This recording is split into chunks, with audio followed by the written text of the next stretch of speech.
Chairman legal education committee اسلام آباد پاک council. آپ کا یہ جو لیکچر یا تعلیمی سرگرمیاں جتنی ہو رہی ہیں comes under jurisdiction of this committee headed by Zulfiqar Pasha صاحب.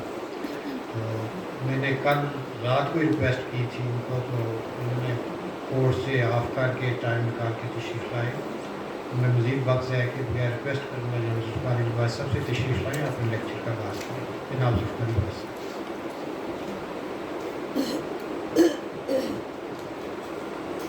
بسم اللہ الرحمن الرحیم. میرا جو رات کو بتایا گیا تھا کہ لیکچر ہے سول ٹرائل کے حوالے سے. ٹھیک ہے، آپ لوگ تھک تو نہیں گئے یہ لمبا لیکچر سننے کے بعد؟ کیا خیال؟ خاموشی ہے؟ اچھا کنٹینیو کریں. ینگ لوگ ہیں، میں تو ابو 60 ہوں، لیکن ابھی میں وہ پونا سوا گھنٹہ ہائی کورٹ میں ایک آرگو کر کے تو وہ فارغ ہوا. تو جب میں باہر نکلا تو میرا حلق خشک ہوا تھا. تو ابھی میں نے دیکھنا ہے کہ 6:30 بجے تک جو ہے نا وہ ٹائم ابھی روزے کا ہے، تو اس کے فوراً بعد پھر ادھر آ گیا. تو یہ علیم صاحب اس سے پہلے لیکچر ہے، اس سے پہلے کہ میں آئیں اپنے ٹاپک کے اوپر، جو ظاہر ہے میں اس پہ آپ کو پروویژنز اور سول ٹرائل کے حوالے سے from beginning filing of the suit سے لے کر ججمنٹ، ڈکری اور ایگزیکیوشن اور اس تک میں کیا لا ہے، پروسیجر کیا ہے، وہ میں آپ کو بتاؤں گا. لیکن اس سے پہلے چونکہ آپ نیولی انٹرنٹس ہیں اور تھوڑا سا چونکہ ہم آپ سے پہلے آئے ہیں، تو جو ہمارا ایکسپیرینس ہے اس کو شیئر کرتے ہوئے پھر میں اپنے ٹاپکس کی طرف آتا ہوں.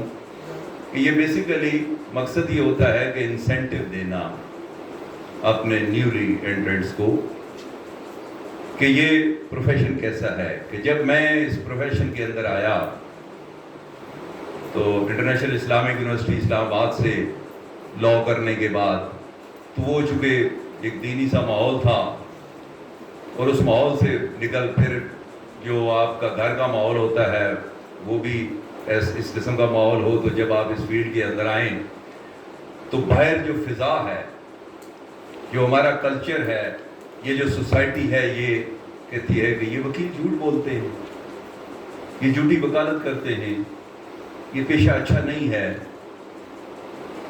تو اس گو کی کیفیت میں بھی تھا، پتہ نہیں یہ پیشہ جائز بھی ہے یا نہیں ہے، اس کی کمائی جائز ہوگی یا نہیں ہوگی. یہ جو میں پروفیشن جوائن کرنے جا رہا ہوں، ساری زندگی حرام کھاؤں گا یا حلال کھاؤں گا. تو یہ چیزیں ذہن میں ٹکراتی تھیں، اور پھر میں اپنے سینئر سے بھی ڈسکس کرتا تھا، مختلف لوگوں سے ڈسکس کرتا تھا. تو الٹیمیٹلی میں اس نتیجے پر پہنچا کہ اس سے بیسٹ پروفیشن اور کوئی نہیں ہے. یہ اتنا زبردست پروفیشن ہے کہ یہاں آپ اپنی دنیا بھی بنا سکتے ہیں اور اپنی آخرت بھی بنا سکتے ہیں. یہ نیکی کا پروفیشن ہے. یہاں آپ لوگوں کو ریلیف لے کر دیتے ہیں. وہ لوگ ایک طرف تو آپ پیسے بھی کماتے ہیں، یعنی یہ وہ پروفیشن ہے کہ جس میں آپ سوچ نہیں سکتے کہ کتنا پیسہ ہے. میں نے جب 1990 میں، آج سے اباؤٹ 35 ایئرز بیک کو جب یہ پروفیشن جوائن کیا، تو میرے ذہن میں تھا کہ زیادہ سے زیادہ لاکھوں روپے میں کما لوں گا. اس وقت ₹1,00,000 بہت بڑی چیز ہوتی تھی. اس وقت یہ سینئر وکلاء بھی 10,000 اور 15,000 سے زیادہ فیس نہیں لیتے تھے. وہاں فیسیں کیا تھی؟ 1100، 2200، 3300، بہت زیادہ ہو گئی 5500 روپے، 5,500 یا پھر 11,000. یہ 5500 یا 11,000 یہ اس لیے کہ وہ جو اوپر والا ہوتا ہے نا، مثلا 11 ہے تو 10 ہے، 10 وکیل کا ہوتا ہے، 1,000 منشی کا، وہ منشیانہ ہوتا ہے. تو اس طرح فیسیں ہوتی تھیں. تو آج میں اس پروفیشن میں کروڑوں کما چکا ہوں. لاکھوں نہیں، اس وقت اتنا ذہن نہیں تھا، کروڑ تو سوچ نہیں سکتا تھا. تو وہاں 1 کروڑ نہیں، اب تو کتنے مجھے یاد بھی نہیں ہے کہ کتنے کروڑوں میں کما چکا ہوں. تو اس لیے آپ اندازہ نہیں لگا سکتے کہ آج آپ جو آپ اس پروفیشن کے اندر آئے، آپ کروڑوں نہیں، آپ یہ سمجھیں آپ کتنے اربوں کمائیں گے. اتنا پیسہ ہے جو آپ کی سوچ سے بھی زیادہ ہے. نمبر 1. نمبر 2، اتنی رسپیکٹ ہے، اتنی آنر ہے، اتنا سٹیٹس آپ انجوائے کرتے ہیں جو آج آپ کی سوچ سے بھی بہت زیادہ ہے. اور تیسری بات یہ کہ اس پروفیشن کے اندر آپ اپنی دنیا بھی بنا سکتے ہیں اور اپنی آخرت بھی بنا سکتے ہیں. دنیا اس لحاظ سے کہ آپ یہاں اس پروفیشن کے اندر بطور وکیل کے جب آپ ایک اپنے اس پروفیشن میں محنت کرتے ہیں اور ٹاپ پہ جاتے ہیں تو لوگ آپ کو ایک رسپیکٹ دیتے ہیں، آپ ایک سٹیٹس انجوائے کرتے ہیں اس معاشرے کے اندر، آپ اس سوسائٹی میں آپ ایک نمایاں انسان ہوتے ہیں. اور پیسہ تو آپ ہوتے ہی ہے، کماتے بھی ہیں. اور میں جس طرح اب میری جو بیک گراؤنڈ ہے، میں ایک دیہات سے، ایک گاؤں سے آیا ہوں، گورنمنٹ کے اسکولوں میں پڑھا ہوں، ٹاٹوں کے اسکولوں میں پڑھا ہوں، ٹاٹوں پہ بیٹھ کے. آج میں اسلام آباد بار کونسل کا ممبر ہوں. لیجسلیٹو باڈی ہے، آپ کی ریگولیٹری باڈی ہے، اور اس کا میں پہلا وائس چیئرمین تھا. یہ جو ابھی ہمارا ٹینیور اب لاسٹ ایئر ہے، ہمارا 5 سال کا ٹینیور ہوتا ہے، تو میں پہلے سال میں یونانیمسلی سب نے کیا تو میں پہلا وائس چیئرمین. اور سب سے بڑا عہدہ وائس چیئرمین ہی ہوتا ہے. جو چیئرمین ہوتا ہے وہ تو ایڈوکیٹ جنرل ہوتا ہے، وہ تو ایک آئینی پوسٹ ہے. تو الیکٹڈ جو ریپرزنٹیٹو ہوتا ہے اس میں سب سے بڑا عہدہ وائس چیئرمین.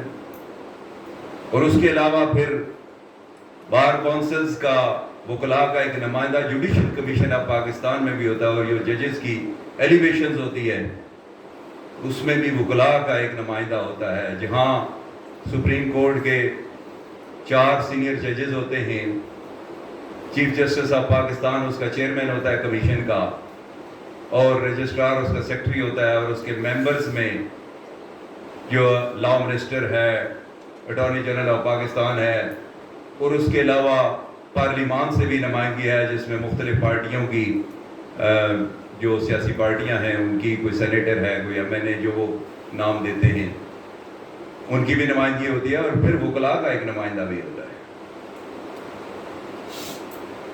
تو آج جوڈیشل کمیشن آف پاکستان کا میں ممبر بھی ہوں. تو اس سے بڑے اور کیا عہدہ مل سکتا ہے، اور کیا آدمی انجوائے کر سکتا ہے کہ ایک دیہات کے رہنے والے گورنمنٹ اسکولوں میں ٹاٹوں میں پڑھنے والے کو اللہ تعالیٰ نے اتنی زیادہ عزت دی ہے کسی اس پروفیشن نے.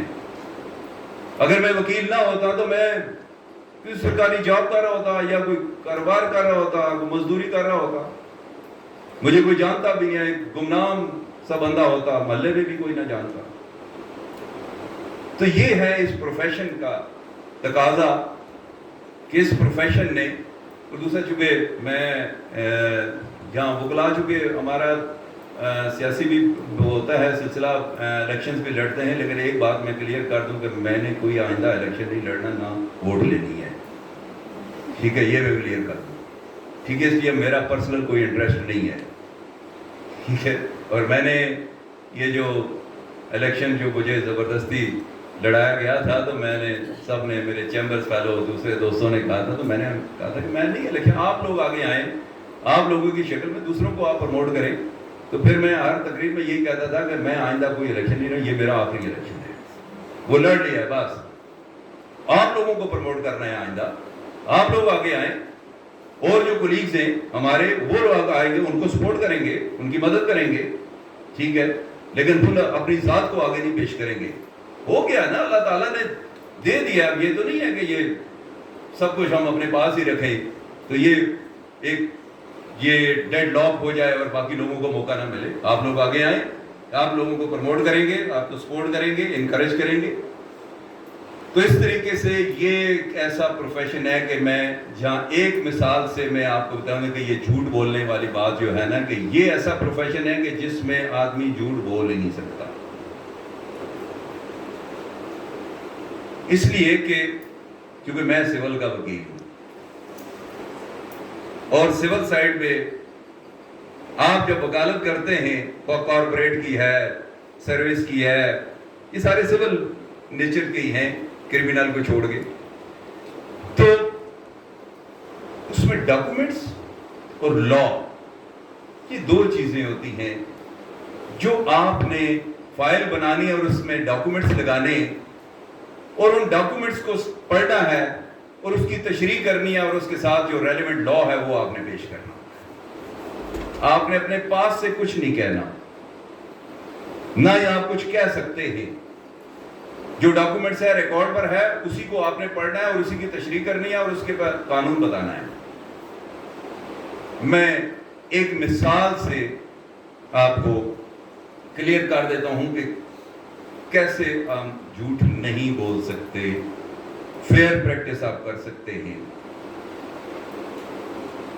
ایک کیس میں آرگو کر رہا تھا کورٹ میں نے سیل پرچیز کا معاملہ تھا, میوٹیشن تھا, پراپرٹی ایک شخص نے ٹرانسفر کی دوسرے شخص کو, اس نے بیچی, اس کے نام پہ ہو گئی, اور وہ جو میوٹیشن ہے انتقال جس کے ذریعے پراپرٹی ٹرانسفر ہوتی ہے دوسرے شخص کے نام پہ, وہ میرے پاس آیا کلائنٹ اور اس نے کہا کہ اس کو چیلنج کرنا ہے کہ یہ میوٹیشن کینسل کیا جائے, یہ سیل ختم کی جائے, پراپرٹی واپس مجھے مل جائے. تو میں آرگو کر رہا تھا, میں نے کہا جی کہ یہ بندہ میرے پاس آیا اور یہ انتقال میں نے چیلنج کیا. میں نے اس سے پوچھا تم نے سودا کیا؟ اس نے کہا ہاں میں نے سودا کیا. میں نے اس سے پوچھا کہ یہ انتقال تم نے اپنی مرضی سے کروایا؟ اس نے کہا ہاں میں نے اپنی مرضی سے کروایا. فری ول اینڈ کانسنٹ ہے, کوئی پریشر نہیں ہے, کوئی اس کو پرسویٹ نہیں کیا گیا. میں نے اس سے پوچھا کہ آپ پٹواری کے پاس, اس کے بعد ریونیو آفیسر کے پاس, سب رجسٹرار کے پاس رجسٹر کروانے کے لیے, بیان دینے کے لیے آپ پیش ہوئے تھے؟ اس نے کہا ہاں میں پیش ہوا تھا, میں نے اسٹیٹمنٹ بھی دی ہے. میں نے کہا یہ جو دو مارجنل وٹنسز ہیں جن کے نام لکھے ہوئے, جن کے سائن ہیں, یہ بھی پیش ہوئے تھے, انہوں نے آپ کو آئیڈینٹیفائی کیا تھا؟ میں نے کہا ہاں یہ بھی, یہ دو گواہ بھی پیش ہوئے تھے, انہوں نے بھی سائن کیے تھے میرے سامنے اور سب رجسٹرار کے سامنے انہوں نے بیان دیے تھے. میں نے اس سے پوچھا کہ آپ نے پوزیشن ڈیلیور کر دیا ہے, جو پراپرٹی آپ نے بیچی ہے اس کو قبضہ بھی دے دیا؟ اس نے کہا ہاں میں نے پوزیشن بھی اس کو دے دیا, پوزیشن اسی کے پاس ہے. ٹائٹل ٹرانسفر ہو گیا, مانتا ہوں میں. پوزیشن ڈیلیور ہو گیا, مانتا ہوں میں. میں نے اپنی فری ول اور کانسنٹ سے یہ ٹرانسفر کی ہے, میں مانتا ہوں. اس کے باوجود میں چیلنج کر رہا ہوں, اس کو کیوں کر رہا ہوں؟ میرے سامنے section 54 transfer of property act تھا کہ جس میں سیل کو ڈیفائن کیا گیا ہے, جس کے انگریڈینٹس بتائے گئے ہیں کہ یہ انگریڈینٹس یا فلفل ہوں گے تو وہ سیل کی ڈیفینیشن میں میٹر فال کرے گا, اور اگر ان میں ایک بھی مسنگ ہے تو وہ سیل نہیں ہے. تو جب سیل نہیں ہوگی تو وہ سیل میوٹیشن کینسل ہوگا. میں نے کہا اس میں ایک انگریڈینٹ مسنگ ہے کہ سیل کنسیڈریشن پے نہیں ہوئی. اس شخص نے مجھے بتایا کہ یہ باقی سارا کچھ عمل ٹھیک ہوا ہے لیکن اس نے پیسے نہیں دیے, سیل کنسیڈریشن پے نہیں کی. اردو میں ہم کہتے ہیں کہ یہ جو انتقال ہے یہ بلا بدل ہے. بلا بدل ہے کہ without paying any sale consideration, کہ میں نے تو زمین دے دی ہے اس کو, میری پراپرٹی تھی, میں نے تو بیچی ہے, اس کو دے دی ہے, اس کے بدلے میں مجھے کچھ نہیں ملے گا. بلا بدل ہے, بدلے میں کیا پیسے دینے تھے, اس کی قیمت دینی تھی, اور کیا دینا تھا اس نے. تو یہ سیل کنسیڈریشن مسنگ ہے, ایک انگریڈینٹ جو مین انگریڈینٹ ہے وہ مسنگ ہے. یہ لا ہے, یہ سیکشن ہے, اس پہ یہ ججمنٹس ہے.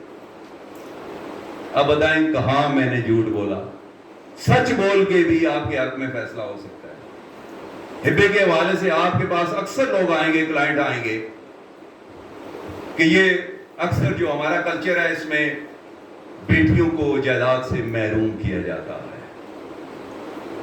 والد اپنی زندگی میں اپنے بیٹوں کے نام جائیداد کر دیتے ہیں کہ کل میرے مرنے کے بعد یہ وراثت میں بیٹیوں کو بھی حصہ جائے گا، اور کل ان کی شادیاں ہوں گی، یہ دوسرے فیملی میں جائیں گی اور پھر ان بیٹوں کو بھائیوں کو تنگ کریں گی، وہ لوگ پھر اس میں مالک بن جائیں گے، پھر وہ جب وہ مالک بنیں گے اس کے اندر انٹر ہوں گے تو یہ آپس میں ہو سکتا ہے ان کا کلیش آف انٹرسٹ ہو، تو اسی لحاظ سے یہ کل جھگڑے نہ ہو، اس لیے زندگی میں ہی پراپرٹی جو ہے بیٹے کے نام پہ کر دی جائے، یا انہیریٹنس میں اگر اس نے محروم نہیں بھی کیا تو انہیریٹنس میں بھائی جو ہے وہ بہنوں کو شو نہیں کرتے کہ بہن ہے ہی نہیں ہے، اور بھائیوں نے اپنے نام پہ انتقال کروا لیا وراثت کا، اور بہن کو ایک ہے یا ایک سے زیادہ ہیں جتنی بھی ہیں تو ان کو شو ہی نہیں کیا کہ کوئی بہن بھی ہے، تو یہ آپ کے پاس آئیں گی، یہ ڈیلی کے کیسز ہوتے ہیں، ہمارے معاشرے میں یہ ہو رہا ہے۔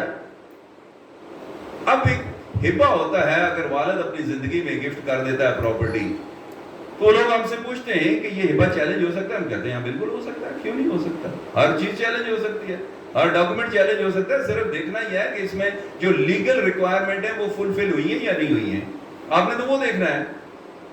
تو ہم یہ دیکھتے ہیں کہ اس سے پوچھتے ہیں، جو بھی ہے ساری کہانی اس کی سنتے ہیں، انتقال کو دیکھتے ہیں، یا رجسٹری ہے یا جو بھی میوٹیشن ہے، تو ہمارے سامنے 3 ingredients ہوتے ہیں۔ There are 3 essential ingredients for a valid gift. Number 1, declaration by the donor. Number 2, acceptance by the donee expressly or impliedly. Number 3, physical delivery of possession. یہ 3 ingredients اگر فلفل کرتے ہیں تو وہ ہبہ ویلڈ ہے، اور اس میں ایک بھی اگر مسنگ ہے تو وہ انویلڈ ہے، وہ کینسل ہوگا۔ یہاں بھی ہم نے جھوٹ نہیں بولا، نہ بولیں گے، ہم نے اس لا کو سامنے رکھتے ہوئے، اس کے اندر رہتے ہوئے پلینٹ بھی ڈرافٹ کرنی ہے، ہم نے ایویڈنس بھی کروانی ہے اسی کو سامنے رکھتے ہوئے، اور پھر فائنل آرگومنٹ جب کرنے ہیں تو یہی لا پیش کرنا ہے کہ یہ پلینٹ ہے میری، یہ ڈاکومنٹ ہے، اس ڈاکومنٹ میں یہ جو ویلڈ انگریڈینٹس تھے وہ فلفل نہیں ہوئے، اس پہ یہ سپریم کورٹ کی ججمنٹ ہے، اس پہ یہ ہائی کورٹ کی ججمنٹ ہے، یہ سائٹیشنز ہیں۔ اس لیے یہاں بغیر جھوٹ بولے آپ سچ کی وکالت کرتے ہوئے بھی آپ اپنا کیس کامیاب کرا سکتے ہیں۔ اور چوتھی بات کہ یہ ولیوں کا پیشہ ہے، یہ اتنا مقدس پیشہ ہے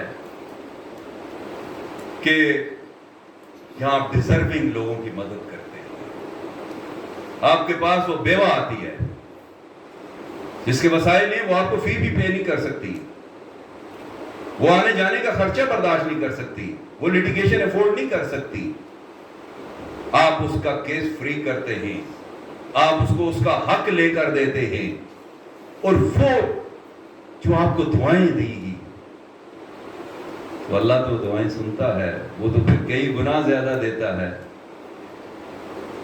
ایک غاصب آدمی ہے، جابر آدمی ہے، ظالم آدمی ہے، اس نے کسی کے حقوق غصب کیے ہوئے ہیں، کسی کی پراپرٹی پر قبضہ کیا ہوا ہے، اب وہ غریب آدمی ہے، وہ لاچار ہے، وہ مجبور ہے، وہ اس کا مقابلہ نہیں کر سکتا، اس وڈیرے کا، وہ انفلوئنشل پرسن کا مقابلہ نہیں کر سکتا، تو وہ وکیل کے پاس جاتا ہے اور وہ وکیل صاحب سے کہتا ہے کہ یہ میرا حق ہے، لیکن میرا حق اس نے دبایا ہوا ہے، لیکن میں بہت کمزور ہوں، میں غریب ہوں، میرے وسائل نہیں ہیں، میں اس کا مقابلہ نہیں کر سکتا، تو آپ یہ مجھے حق لے کر دے سکتے ہیں؟ آپ اس کا حق لے کر اس کو دیں تو وہ جو آپ کو دعائیں دے گا، وہ جو اندر سے دعائیں نکلتی ہیں نا، وہ ڈائریکٹ اللہ تعالیٰ سنتا ہے۔ پھر اس کا اب دیکھیں نا کہ وہ پھر آگے کتنا نوازے گا آپ کو، کہ آپ کو سمجھ بھی نہیں آئے گی کہ یہ کلائنٹ میں تو جانتا ہی نہیں ہوں، یہ پوچھتا پاچھتا آ گیا ہے اور وہ آپ کو آپ کی توقع سے زیادہ فیس دے گیا ہے، اور آپ کو سمجھ نہیں آتی کہ یہ کلائنٹ ایسے ہی آ گیا، وہ ایسے نہیں آیا، وہ اللہ نے بھیجا ہے کہ فلاں بندے کے پاس جب وہ میرا بندہ ہے جس نے میرے بندے کو یا میری بندی کو اس نے اکوموڈیٹ کیا ہے، اس لیے اس کے پاس جاؤ، اس کو وکیل کرو، جو آپ کا جاننے والا بھی نہیں ہے، تعلق والا بھی نہیں ہے، وہ آ کر آپ کو پے کر کے چلا جاتا ہے۔ تو یہ سوچنے کی بات ہے کہ وہ اللہ تعالیٰ نے آپ کو اکوموڈیٹ کیا اس کے بدلے میں، اور کئی گنا زیادہ، وہ تو واللہ خیر الرازقین ہے تو ہے واللہ یرزق من یشاء بغیر حساب. وہ تو حساب کتاب نہیں کرتا نا, اس لیے کہ وہ تو رازق ہے. اور پھر تو ان اللہ علی کل شیء قدیر, وہ تو ہر چیز پر قادر ہے. اس لیے اس کے وہ تو دینا چاہے تو وہ خزانے بہا دے. آج ہم جتنا بھی شکر ہے, میں ہر روز جب بھی فی آتی ہے تو میں اس کے بعد جاتا ہوں نمازوں میں, اس دن کی نمازوں میں جتنی نمازیں آگے آتی ہیں تو میں دعا کرتی ہوں اللہ تعالیٰ یہ رزق تم نے بھیج دیا ہے, میں تو اس کو جانتا بھی نہیں تھا اور اس کے دل میں تو نے ڈالا ہے, اور وہ پیسے لے کر آ گیا اور مجھے دے کر چلا گیا. پھر میں شکر ادا کروں, تو شکر قبول کر لے. ہم تیرا شکر بھی ادا نہیں کر سکتے, تو کتنی نعمتیں ہمیں دیتا ہے, کس کس نعمت کا شکر ادا کریں. فَبِأَيِّ آلَاءِ رَبِّكُمَا تُكَذِّبَانِ, کس کس نعمت کا شکر ادا کریں. تو جب آپ شکر ادا کریں گے وہ اور نوازے گا. وہ اگلے دن میں دیکھو, اگر کوئی 50,000 دے گا تو وہ میں شکر ادا, اگلے دن ₹1,00,000 دے جاتا ہے. وہ لاکھ کا شکر ادا کرے 2 لاکھ آ جاتے ہیں اگلے دن. یہ شکر بھی کر کے دیکھیں تو اللہ تعالیٰ کس طریقے سے نوازتا ہے. اب ہم آتے ہیں واپس, اور جو ہمارا آج کا یہ سول ٹرائل کے حوالے سے, چونکہ آپ یہ یاد رکھیں کہ یہ جو آج میں آپ کو بتانے جا رہا ہوں یہ چیزیں ایسی ہیں کہ آپ نے یہ چونکہ سی پی سی پڑھی ہے, یہ سارا بیسیکلی تو یہ کوڈ آف سول پروسیجر جو ہے سی پی سی کے اندر یہ سارا پروسیجر دیا ہوا ہے. اور اس کے علاوہ جو قانون شہادت آرڈر 1984 ہے اس میں بھی یہ سارا پروسیجر ہے, بہت سی چیزیں دی ہوئی ہیں کہ یہ ٹرائل کیسے ہوتا ہے. تو بیسک تو ایک وکیل کے لیے یہی چیز وہ ضروری ہوتی ہے, سب سے بنیادی چیز کہ دعویٰ کیسے کرنا ہے, جواب دعویٰ کیسے دینا ہے, شہادتیں کیسے کروانی ہے, بحث کیسے کرنی ہے, پھر فیصلہ ہوگا تو اس پہ عمل درآمد کیسے کروانا ہے, کس قانون کے تحت. آپ کو تو لا پتہ ہونا چاہیے, تو آپ نے تو صرف لا دیکھنا ہے کہ لا کیا ہے. اب کتابیں پڑھی ہیں, لائبریری بھری ہوئی ہے, لا موجود ہے, لیکن اصل وکیل وہ ہے کہ جس کو پتا ہو کہ لا کہاں ہے. لا تو ان کتابوں میں موجود ہے, یہ ہم سب نے سی بی سی پڑھی ہوئی ہے, کالجز میں یونیورسٹی میں پڑھ کے آئے ہیں, سارے پاس کر کے آئے ہیں. قانون شہادت آرڈر ہم نے پڑھا ہے, ایویڈنس ایکٹ ہم نے پڑھا ہے, لیکن جو ریلیونٹ وہ لا ہے دعویٰ دائری سے لے کر فیصلے تک اور عمل درآمد تک وہ کیا ہے, وہ شارٹلی میں آپ کو بتاؤں گا. ایک تو یہ ہے کہ جب آپ کے پاس کیس آتا ہے تو آپ نے 3-4 چیزوں کو اس پہ غور کرنا ہوتا ہے. کلائنٹ آتا ہے تو ایک وہ سمجھتا ہے کہ یہ وکیل بہت کمپیٹنٹ ہے اور یہ مجھے ریلیف لے کر دے گا, اور وہ آپ کو ڈاکومنٹس دیتا ہے اور اپنی کہانی سناتا ہے. یہ دیکھیں یہ ایک نفسیاتی اثر بھی ہوتا ہے اس کا کہ یہ پروفیشن ایسا ہے کہ وہ شخص جو ہے وہ آپ کے پاس آتا ہے, آپ نے اس سے پہلے ایسا کیس نہیں کیا, فرسٹ ٹائم وہ آپ کے پاس آ رہا ہے, لیکن آپ اس کو یہ باور نہ کرائیں کہ آپ کو نہیں پتا, آپ بالکل کورے ہیں اس معاملے میں. یہ باور نہیں کرانا ہے, آپ یہ اس کو بتائیں کہ جس طرح اس سے بڑا وکیل کوئی اور ہے ہی نہیں ہے, یہی کیسز میں کرتا ہوں, بڑے کیسز کیا, حالانکہ ایک بھی کیس نہیں کیا آپ نے. لیکن اگر کلائنٹ کو پتا چل گیا کہ یہ نہیں جانتا تو وہ بھاگ جائے گا, وہ پھر کبھی بھی آپ کے پاس نہیں آئے گا آئندہ. اس لیے آپ نے ایک کلائنٹ اگر آپ بنائیں گے تو اس سے سیریز آف کلائنٹیج آپ کی نکلے گی. اس کا کیس آپ اپنی محنت کریں گے, اپنی پرفارمنس سے اس کو حق میں فیصلہ کرائیں گے, وہ آپ کی ایڈورٹائزمنٹ کرے, وہ آپ کا ایمبیسڈر ہوگا, اس سے پھر آگے کلائنٹیج آپ کی بڑھتی جائے گی. اس طرح 1 سے 2, 2 سے 4, 4 سے, تو یہ ملٹیپل پروگریشن جو ہے نا, اس طرح کی جیوگرافیکل پروگریشن جو ہے یہ ہوگی. تو اس طرح یعنی وہ کلائنٹیج جو ہے بڑھتی ہے کہ وہ آپ کا ایک نام جو ہے وہ پھر چلتا ہے. لیکن آپ نے یہ باور کرانا ہے کہ میں بہت بڑا وکیل ہوں اور اس کا بہت ایکسپرٹ ہوں, حالانکہ آپ کو الگ بے کا بھی پتہ نہیں ہے اس فیلڈ کا یا جو کیس آپ کے سامنے ہے. تو ایک تو یہ ہے کہ جب آپ ڈاکومنٹس پڑھیں تو وہ ڈاکومنٹ آپ اس سے نہ پوچھیں کہ یہ کیا ہے, جب یہ پوچھیں گے تو وہ کہیں گے اس کو تو ڈاکومنٹس کا پتہ نہیں، اس ڈاکومنٹس کا نام ہی اس کو نہیں پتا. ٹھیک ہے، تو یہ الٹ پلٹ کر رہا ہے، یہ کیا مجھ سے پوچھ رہا ہے. تو اس کی کہانی آپ سنیں. پھر ڈاکومنٹس کے اوپر لکھا ہوتا ہے ساری چیزیں، اس ساری اگر کوئی نیرینس کا میٹر ہے، گفٹ کا ہے، کوئی اور ایکسچینج ہے، ایگریمنٹ ہے، سیل پرچیز ہے، جو بھی ہے، تو وہ ڈاکومنٹس بھی آپ دیکھیں. لیکن جب آپ اس کی کہانی سن رہے ہیں تو کیس بک کرنے کے لیے بیسک جو چیزیں ہیں وہ آپ نے دیکھنی ہوتی ہیں. وہ کہانی کر رہا ہے اور آپ سن رہے ہیں، اور آپ کے ذہن میں لا ہونا چاہیے. سب سے پہلے form of the suit, nature of the suit. Form کیا ہوگی، اس کی نیچر آف سوٹ کیا ہوگی، یہ کیا دعویٰ میں دائر کروں گا. یہ ڈکلریٹری سوٹ ہوگا، یہ ریکوری کا سوٹ ہوگا، یہ ایڈمنسٹریشن کا سوٹ ہوگا، یہ پرماننٹ انجنکشن کا سوٹ ہوگا، یہ اسپیسیفک پرفارمنس کا سوٹ ہوگا، یہ سوٹ فار پوزیشن ہوگا، یہ سوٹ فار، یہ ایجکٹمنٹ پیٹیشن ہوگی. یہ کیا سوٹ ہے، نیچر آف سوٹ کیا ہوگا، فارم آف دی سوٹ کیا ہوگی.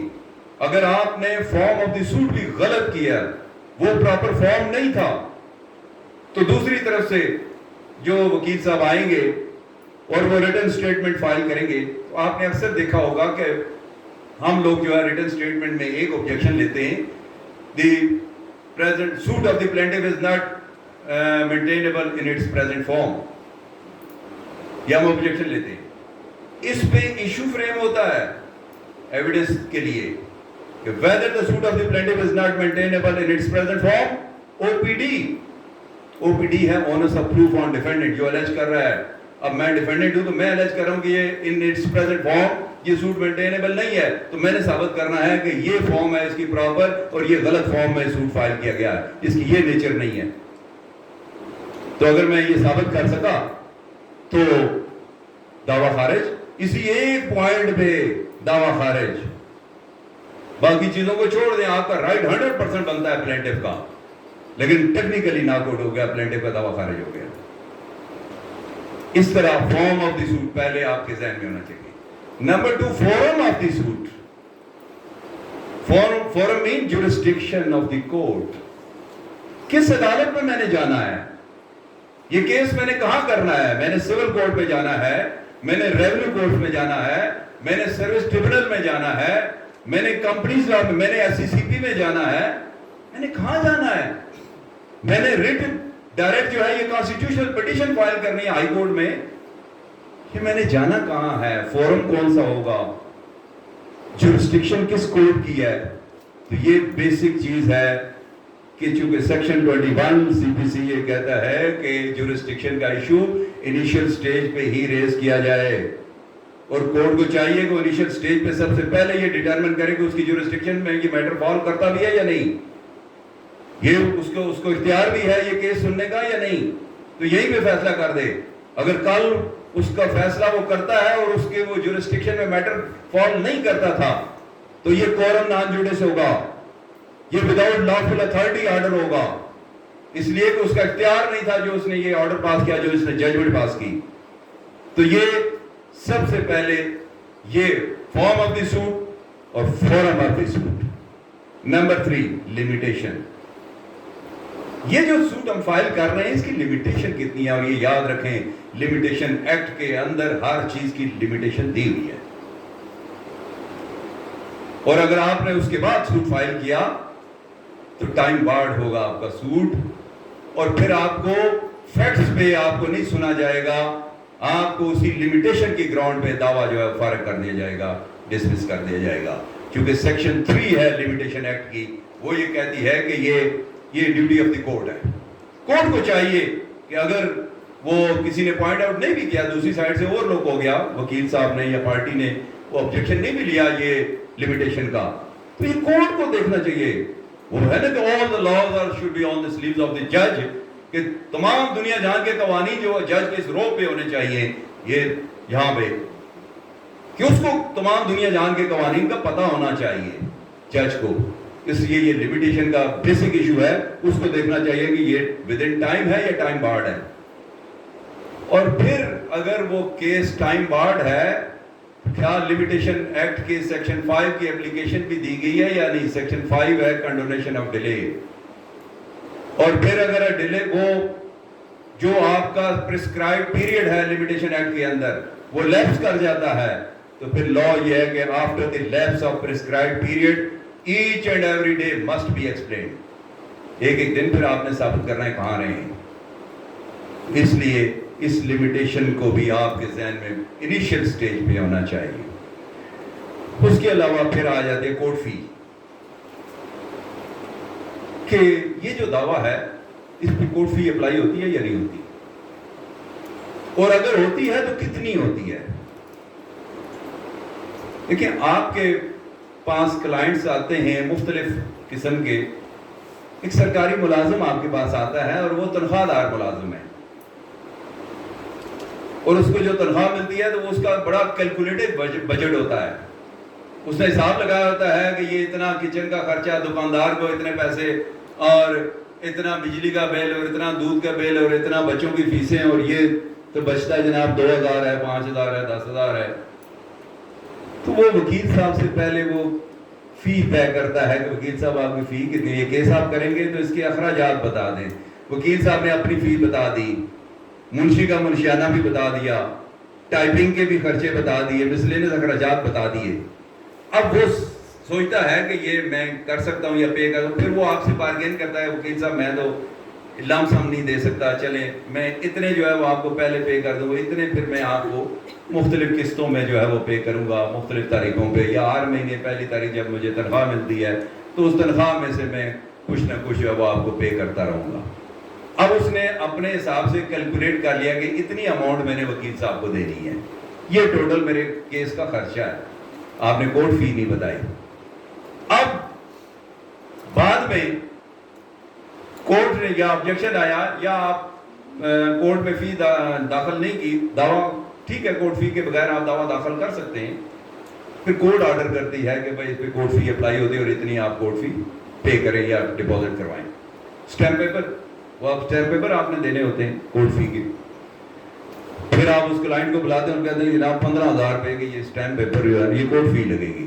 وہ تو پریشان ہو جائے گا, اس لیے کہ اس کا تو سارا بجٹ ڈسٹرب ہو جائے گا. یہ آپ نے پہلے نہیں بتایا آپ کو, تو یہاں سے پھر مس انڈرسٹینڈنگ ہو گئی نا اپنی. تو اس طرح یہ پہلے دن ہی آپ نے یہ ساری چیزیں کلیئر کرنی ہے, کلائنٹ کو آپ نے سیٹسفائی کرنا ہے, پھر وہ آپ کے ساتھ چلتا رہے گا, اور وہ پھر آئندہ بھی آپ کے ساتھ, فیصلے کے بعد بھی پھر وہ آپ کے ساتھ چلتا رہے گا. تو یہ بیسک چیزیں ہیں جو آپ نے اپنی انیشیل سٹیج پہ at the time of filing of the, یا prior to the filing of the suit جو ہے وہ آپ نے ذہن میں رکھنی ہے. ان چیزوں کو سامنے رکھتے ہوئے پھر آپ نے پلین ڈرافٹ کرنی ہے.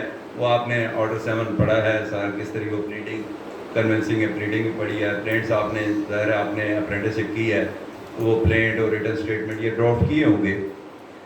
تو پھر وہ پلینٹ آپ ڈرافٹ کرتے ہیں. اب یہ جو دعویٰ ہے آپ institution of suit,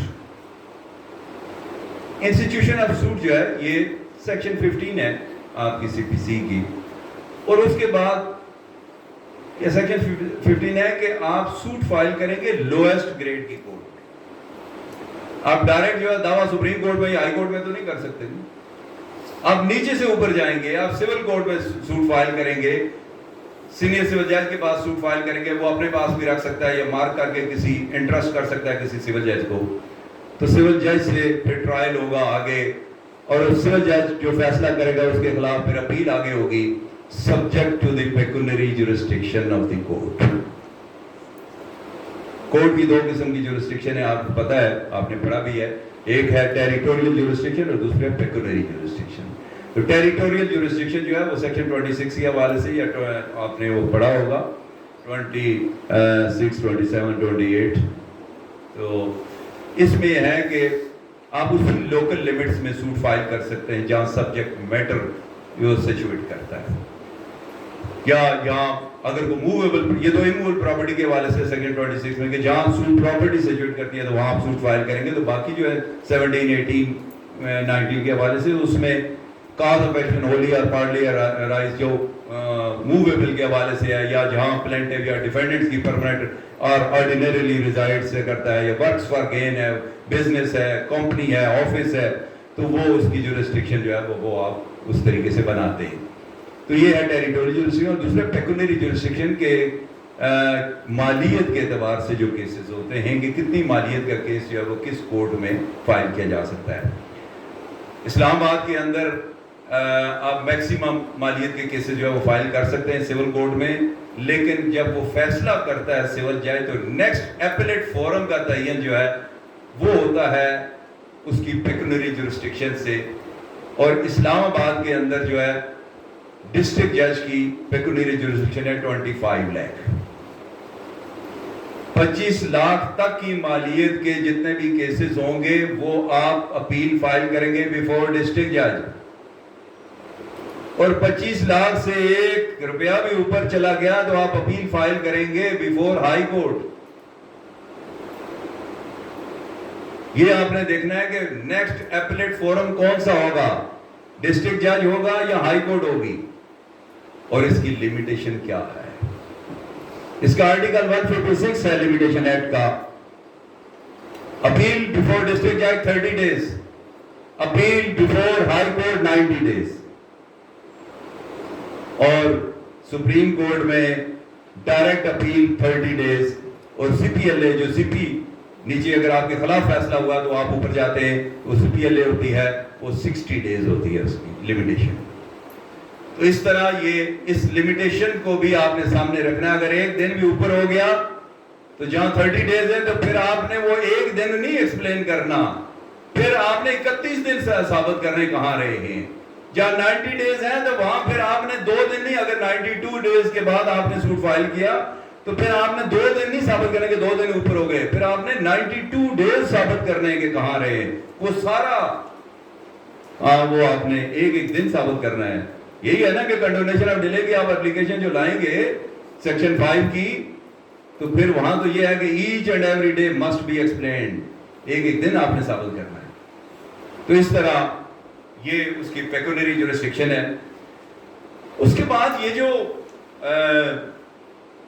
institution of suit ہے, یہ دعویٰ آپ دائر کرتے ہیں, کس قانون کے تحت دعویٰ دائر کرتے ہیں؟ آپ کی فائل بناتے ہیں, پلینٹ لگائی آپ نے, اس کے ساتھ وکالت نامہ لگایا, اور اس کے ساتھ آرڈر شیٹ لگائی, فرد پتہ لگایا, طلبانہ لگایا, سمن لگائے, فہرست نثار لگائے, فہرست دستاویزات لگائی, ڈاکومنٹس لگائے, یہ ساری آپ نے ایک مکمل فائل کر کے ٹیگ لگا کر آپ نے دائر کر دی. کس قانون کے تحت دائر کی ہے؟ اس کے لیے سیکشن 26 ہے, اس کے ساتھ آرڈر 4 ہے, اور آرڈر 4 کے 2 ہی درود, وہ بہت ہی مختصر سا آرڈر ہے. وہ قانون بتاتا ہے کہ یہ جو اگر آپ ہائی کورٹ میں یا سینئر سول جج کے پاس جائیں تو وہاں باکس ہوتا ہے, یہ لکڑی کا باکس ہوتا ہے, اور اس کے اندر وہ فائل ڈال دیتے ہیں جو فریش انسٹیٹیوشن کرتے ہیں. اس کی ٹائمنگز ہوتے ہیں, وہ ٹائمنگ جو ہے وہ ہر ایک نے اپنے ہر ڈسٹرکٹ نے اپنے حساب سے بار ایسوسیشن کے ساتھ وہ مل کے وہ ٹائمنگ رکھے ہوتے ہیں کہ پہلا ٹائم کون سا رکھنا ہے مارکنگ کا, اور دوسرا ٹائم کون سا تھا. بعض جگہوں پہ 10 بجے صبح رکھا ہوتا ہے, بعض جگہ آپ جائیں گے 11 بجے کا وہ انیشل مارکنگ کا ٹائم ہوتا ہے, اور سیکنڈ ٹائم کسی جگہ 1 بجے ہے, کسی جگہ 2 بجے ہے.